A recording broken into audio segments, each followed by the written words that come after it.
Corinthians, the 8th chapter, talks about a situation I fear is very prevalent in the church today. It was in my time when I was saved, and it's the fact that there is so much attention paid to a certain sin or a certain vice, and the attention is on the vice and not on the cause of it. The Apostle Paul in the 8th chapter of Corinthians was talking about meat that had been offered to idols.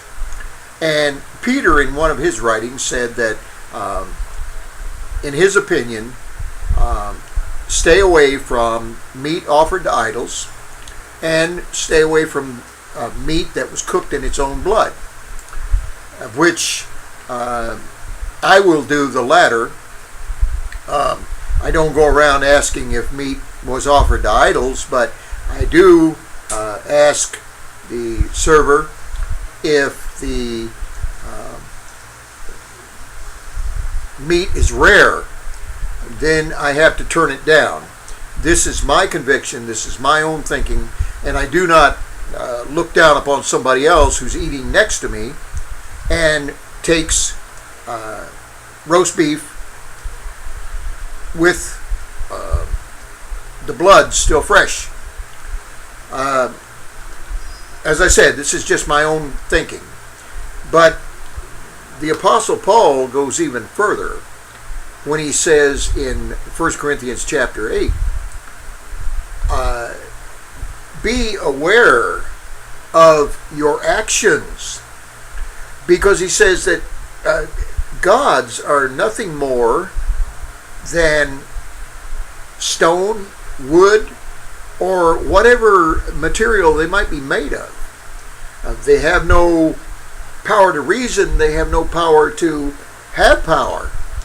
And so the meat that is offered to an idol, if you do it unawares or if you do it awares, there's really no sin to the learned man, to the one who has had depths in the Scripture, whose intent of the heart and whose performance God has knowledge of.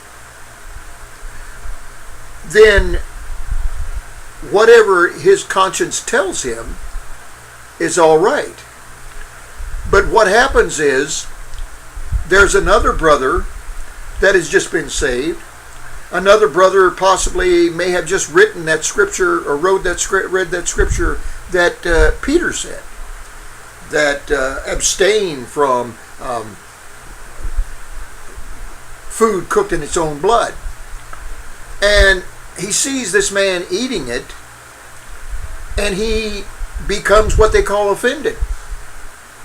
He begins to question not only that man's walk with God, but maybe the walk with God itself. Maybe there is no such thing as laws to set down for the time of grace.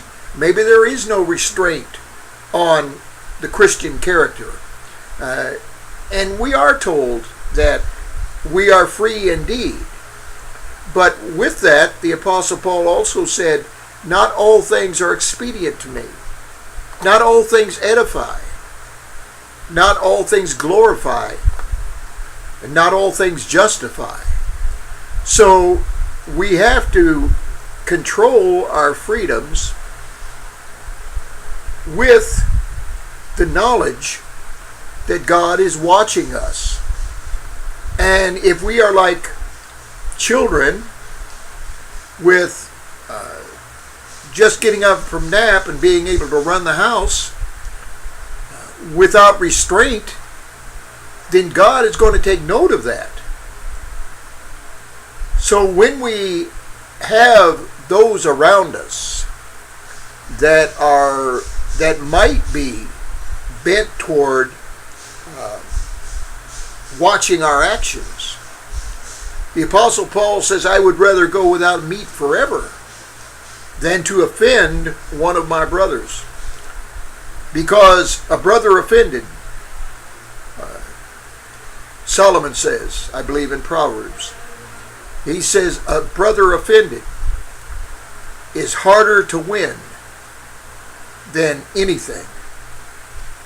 Because that brother has no more faith in what you say or what you do.